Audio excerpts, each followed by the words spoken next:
टुनपुर गांव से एक प्यारी सी टुन्नी चिड़िया बहुत ही परेशान और बेचैनी में अपने गांव से सुंदरपुर गांव की ओर आ रही थी। सुंदरपुर गांव आकर वो देखती तो उसे वहां कोई दिखाई नहीं देता।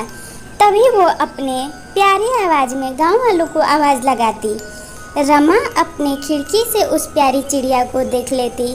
उसे देख रमा तुरंत उसे आवाज़ देती कि घबरा मत चिड़िया रानी, मैं आ रही हूँ। और वो चिड़िया के सामने आ खड़ी होती।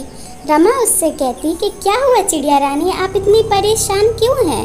आप कितनी प्यारी हो, आप अपनी जान बचा कर घूमो, वरना अगर आपको गांव वाले देख लिए हैं तो फिर वो आपको किसी पिंजड़े में कैद करके रख लेंगे अपने घर के बाहर, अपने घर की शोभा बढ़ाने के लिए।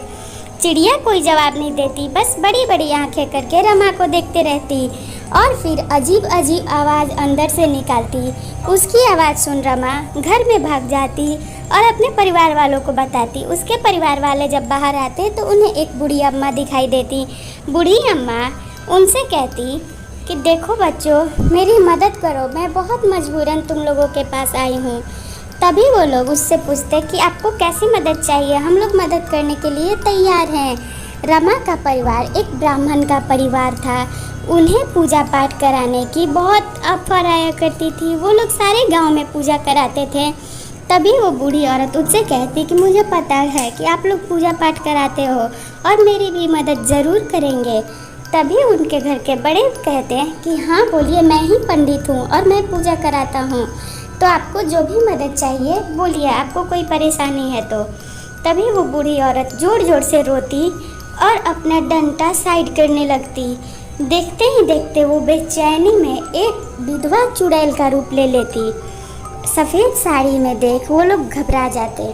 वो कहती कि देखो, मैं चाहूँ तो अभी तुम लोगों को अपना शिकार बना सकती हूँ, लेकिन मुझे तुम लोगों से कोई कुछ बदला नहीं लेना है। मेरा शिकार तो कोई और है। मेरी मृत्यु बहुत ही खतरनाक तरीके से हुई थी, मुझे अपना बदला चाहिए। तभी वो पंडित जी कहते हैं कि देखो, आप अपना बदला लेकर क्या करोगी, आप में और उनमें क्या फ़र्क रह जाएगा। तभी वो चुड़ैल हंसते हुए कहती है कि ज़्यादा ज्ञान देने की ज़रूरत नहीं है, मैं जितना कह रही हूँ बस उतना करो, मेरी मदद करो। वो पंडित उसकी मदद करने के लिए तैयार हो जाता और कहता, आप बताओ मैं क्या मदद कर सकता हूँ, मैं तैयार हूँ। तभी वो चुड़ैल कहती कि मेरी कहानी सुन के तुम लोगों के रोंगटे खड़े हो जाएंगे, तब तुम लोग बताना कि मुझे बदला नहीं लेना चाहिए या लेना चाहिए।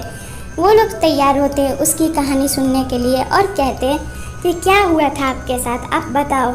वो चुड़ैल पहले तो बहुत रोने लगती और रोते हुए अपनी कहानी सुनाती। कुछ दिन पहले उसकी शादी उसी सुंदरपुर गांव में हुई थी। वो दुल्हन बन के जब गाँव आती है तो उसके घर के पास सारे गाँव वाले इकट्ठे खड़े रहते हैं और उसे पता चलता कि उसके पति को रास्ते में ही मार दिया गया था, क्योंकि उनके गांव वालों ने उसका खेत ले लिया था और उसका पति ने केस कर दिया था उन लोगों पे। पुलिस के पास जाने की वजह से ही उस चुड़ैल के पति को उन लोगों ने मार दिया। इतना सुन वो नई दुल्हन बहुत परेशान हो जाती और उसे पता चलता कि शादी के अगले दिन ही उसकी पति की देहांत हो जाती है।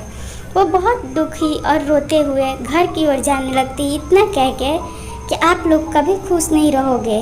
सारे गांव वालों ने प्लान बना लिया था कि अब इनके घर में बस यही बची है इनकी नई बहू। वो जैसे ही घर में जाएगी हम लोग बाहर से सारे घर में आग लगा देंगे।